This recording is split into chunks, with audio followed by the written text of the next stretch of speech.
Avoir une paire de chaussures unique, c'est possible avec les peintures Urban Cuffs conçues pour le cuir et le simili-cuir.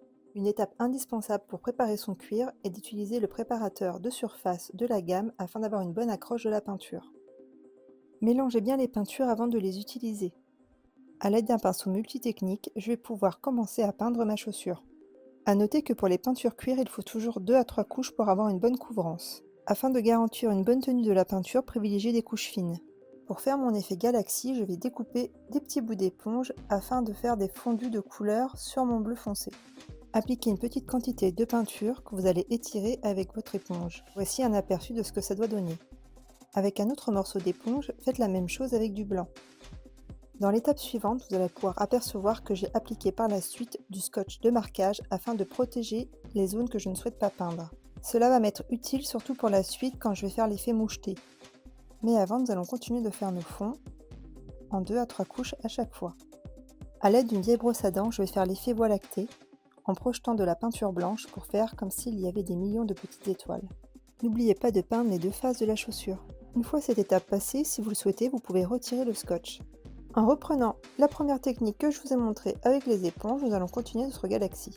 Nous allons faire ce fond sur l'ensemble des parties peintes. Afin de voir mes dessins préparatoires, j'ai utilisé la peinture blanche pour dessiner mes silhouettes. Une fois que les silhouettes sont sèches, on va pouvoir retravailler par-dessus avec les couleurs que l'on souhaite donner à notre fusée par exemple. Il est important de noter que pour le dessin, nous utilisons toujours un pinceau très fin quand on fait de la custom sur des chaussures. Les surfaces étant petites, il vaut mieux avoir des pinceaux de précision. Petit à petit, nous allons venir travailler chacune de nos planètes également.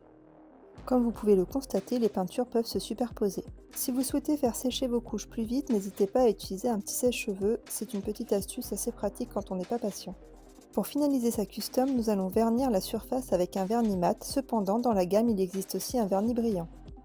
Le vernis est une étape importante pour garantir une bonne tenue dans le temps. Avec la même technique que sur la première chaussure, je vais venir dessiner mes silhouettes de dessin avant de les travailler un à un.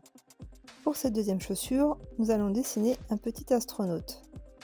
Je viens donc dessiner ma silhouette grossièrement, que je vais retravailler par la suite. Pendant que la silhouette de l'astronaute sèche, nous allons pouvoir peindre nos planètes. Puis nous allons pouvoir revenir à notre astronaute qui est prêt à être peint. Et comme sur la première chaussure, nous allons venir vernir notre réalisation. Et voilà le rendu final.